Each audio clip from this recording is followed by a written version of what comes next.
Hello, in this video we'll be talking about strings in C. So string is defined as a one-dimensional array of characters terminated by a null character.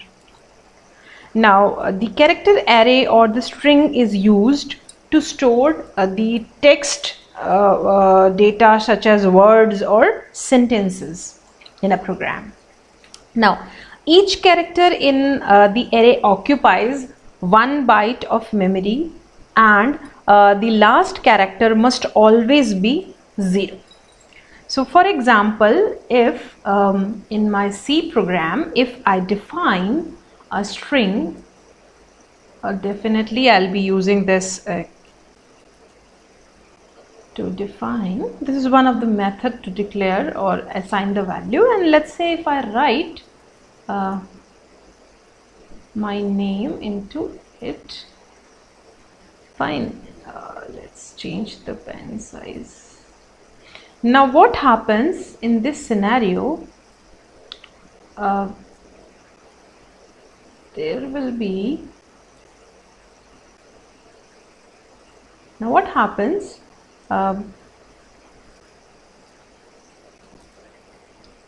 this S A U M Y and A, and last character will be null.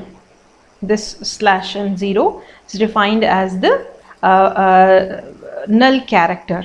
Okay, so the strings can be defined in terms of array, and in which the sequence of characters are written in one-dimensional array, and the last is character is, or the array is terminated by this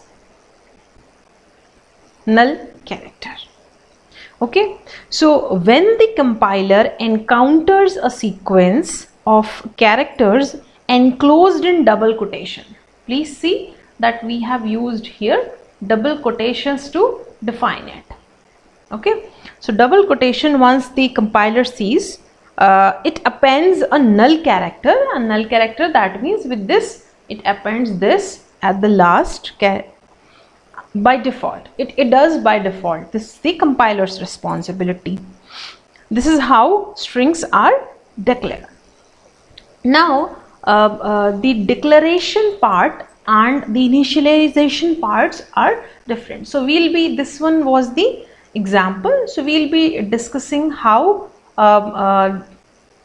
declaration can be done and what at time of declaration what picture comes. Okay, so let's say I'm talking about here how we declare them. So if I say that S, and if I do not define anything, or let's say, okay fine, 5 I have defined, this is the size of my array in which I am going to store the string. So the structure will be followed like okay,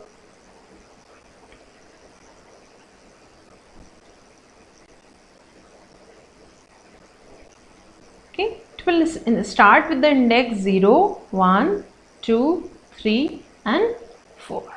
Okay, 5 elements of array, and by writing such a statement only the string variable is declared. So the memory space is only assigned as of now. There is no value initialized into it. For that we have to initialize. Okay, so now let's do with some initialize.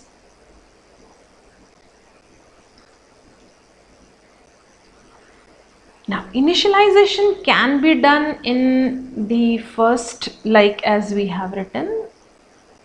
If I do not say that what is the size, and if I simply write here S A U M Y A, so what will happen eventually, the size of the array will become the index will start from here, but the elements will be S A U M Y A, which are 6, and definitely there will be a null character slash n which will be added at the end of the character. There is another way to declare, that is character and I define S as size, let's say 50, and then if I write the same string I'm using again and again to clarify. Now what will happen in this scenario, the in the first one, because I haven't defined here the size will automatically, whatever be your string size, plus 1. So that will be 0, 1, 2, 3, 4, 5, 6. These were, this will be the thing, like SAUMY will be stored here, and there will be a slash. Sorry, this is not forward slash, it will be a backslash. This null character. Okay, now when I define in the second chance, if I define, so what will happen, the size of the array will start from index 0 to 49. I can write over here, out of which this SAUMYA, and in the last there is a null character, will be stored till 7, and the rest of the value array will be empty.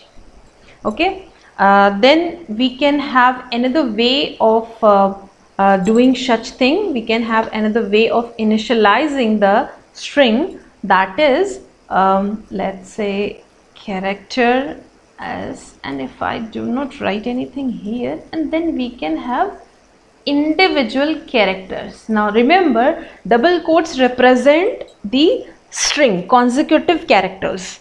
Okay, now individual characters we can define in the string like this. Okay, and definitely there will be the last. Okay, fine. Another way is, again, if I write the same thing, I'm just telling you the how 4 different type of representations can be used to initialize the same value in the. Now here explicitly we have defined the size as 7, so we'll be using the same thing, A and then M, and definitely the last one is null character. Okay, so these are the ways in which the string can be initialized. Okay, declaration is one part, initialization is one part. Now there is one important thing that to remember, so I'll just put a note. The arrays and the strings do not support assignment operator. Okay, so arrays and strings do not support assignment operator once it is declared. Meaning by that, if I have already declared like this, and if I have not assigned any value to it, I cannot write as students or Soumya, whatever I prefer. What will happen in this case? I'll get an error. Okay, this assignment is not allowed. Either you initialize with the value, or the other way around is that you can have you can use the string copy function to copy the contents to the strings, but we cannot modify once it is already declared. Either you declare with the value or you copy it. Okay, so however you can copy in a state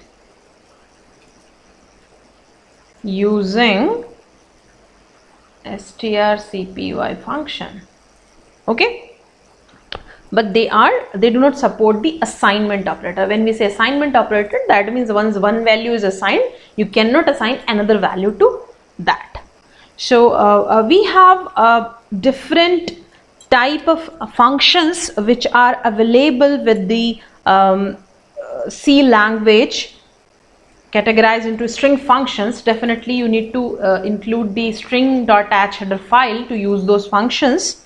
So some of the functions I'm just listing out so that you remember, like strlen. This function is used to return the length of the string. Okay, then I have already used above, that is string strcpy for copying the file, copies the string from the source to destination. Okay, then we have strcats.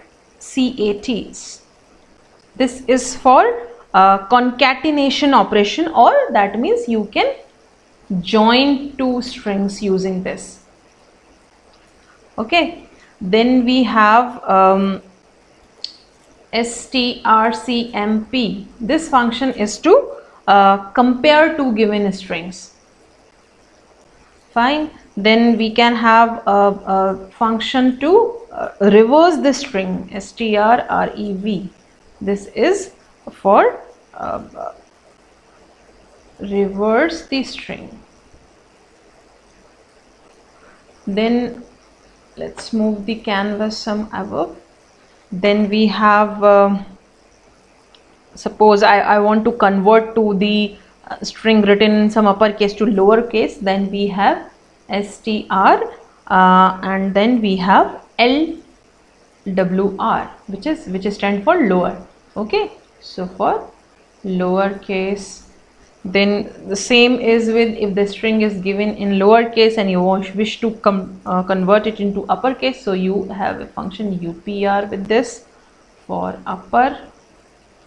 Then suppose if you want to search or scan something, so we have strchr, some character you want to scan, string scanning function this is. Then we can have